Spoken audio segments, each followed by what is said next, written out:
নমস্কার। আমি আজকে একটা চিকেনের রেসিপি করছি। চিকেন বলের করব, কারি করব। আমি চিকেন, আদা রসুন আর পেঁয়াজ অল্প দেওয়া হয়েছিল একটুখানি, আর কিছুটা কাটা পেঁয়াজও দেওয়া হয়েছে, আর 2 পিস ব্রেড দিয়ে এটাকে ভালো করে পিষে নিয়েছি। হ্যাঁ, মানে চয়ন করে নিয়েছি ভালো করে। বোনলেস চিকেন নিয়েছি। এই কতটা হবে, 200 গ্রামের মতো হবে এটা। করে নিয়েছি, এর মধ্যে 2 পিস ব্রেডও আছে। এবার এটা নুন হলুদ আর একটুখানি লঙ্কা দিয়ে এটাকে হালকা সতে করে নেব। কারণ কি, চিকেনটা যদি আমি এখন আগে স্টিম করি বা ভালো করে ভেজে নিই, তাহলে কি ওই চিকেনের ভেতরে যে জুসি ভাবটা, সেই জুসি ভাবটা চলে যাবে। তা আমি কি করবো, এটাকে হালকা সতে করে নেব। তারপরে যখন কারি করব, কারিতে আমি এটা যখন ফুটবে কারিটা, তখন আমি ওপর থেকে এটা ঢালবো। তো এখন এটাকে আমি ভালো করে নুন হলুদ লঙ্কা গুঁড়ো দিয়ে ভালো করে মাখবো। কাঁচা লঙ্কা এই জন্যই দেবো না, আপনারা ইচ্ছা করলে কাঁচা লঙ্কা দিতে পারেন। আমাদের বাড়িতে ঝাল আমরা কেউই খাই না, আর মুখে পড়লে সবারই খুব অসুবিধা হয়, আমাদের কেউ আমরা ঝাল খাই না।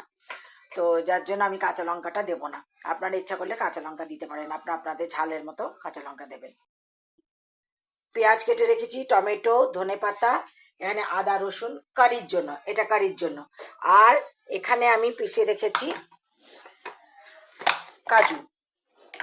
এই যে কাজু একটুখানি পিষে রেখেছি, এই ধরুন 10-12টা কাজু আমি পিষে রেখেছি।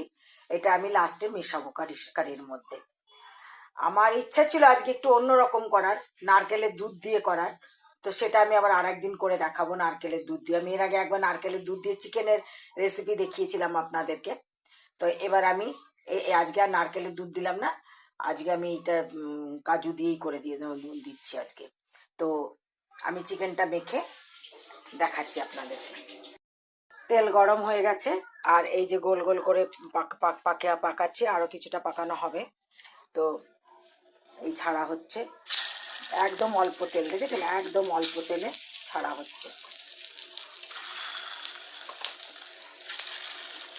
জাস্ট একটুখানি সতে করে নেবো, ব্যাস হালকা একটা ভেজে নেবো।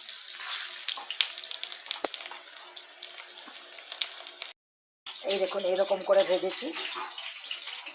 বেশি বেশি লাল নয়, হালকা মানে মিডিয়াম টু হাইয়ের দিকে আঁচটা রাখবেন। মিডিয়ামে রাখলে একদম ভালো। আমি মিডিয়ামে রেখেছি। এই কটা মানে এই এতগুলো ভাজা হয়েছে, এগুলো রয়েছে, আর এই কটা ভাজা আছে, এগুলো মানে হালকা করে ভেজে নেব। ভেজে তারপরে দিকে মশলা ভাজা হবে, মশলাতে দিয়ে দেওয়া হবে। এই যে মশলা ভাজা হচ্ছে, এটার মধ্যে আছে পেঁয়াজ। আগে পেঁয়াজটা তেলে একটা শুকনো লঙ্কা আর তেজপাতা দিয়ে তারপরে পেঁয়াজটা ভেজেছি। পেঁয়াজ ভাজবার সময় একটুখানি নুন দেবেন, তাহলে পেঁয়াজটা তাড়াতাড়ি নরম হয়। তারপরে আমি একটু ধনে গুঁড়ো দিয়েছি অল্প, জাস্ট হাফ চামচেরও কম। আর ঝালটা আমরা আমাদের মতো দিয়েছি, আপনারা আপনাদের মতো ঝাল দেবেন। একটু লঙ্কা গুঁড়ো, নুন হলুদ আর টমেটো দেওয়া হয়েছে। এবার এটা ভালো করে, আর আদা রসুন দেওয়া হয়েছে, আর ভালো করে কষা হলে তারপরে ঝোল দিয়ে এই কাজুটা যেটা পিষে রেখেছি ওটা দেবো। দিয়ে যখন ঝোলটা টকবক করে ফুটবে, তখন এই যে আমি কোপ্তাগুলো করে রেখেছি চিকেনের, এই কোপ্তাগুলো দেবো। ঝোলটা টকবক করে ফুটে উঠেছে, আমি আঁচটা কমিয়ে দিলাম, কারণ এই বান্নাটা খুব বেশি আঁচ, তাও টকবক করে ফুটছে। এবার আমি আস্তে আস্তে এগুলোকে ছাড়বো, ঠিক আছে, ছেড়ে দেবো, নিয়ে ফুটতে থাকবে।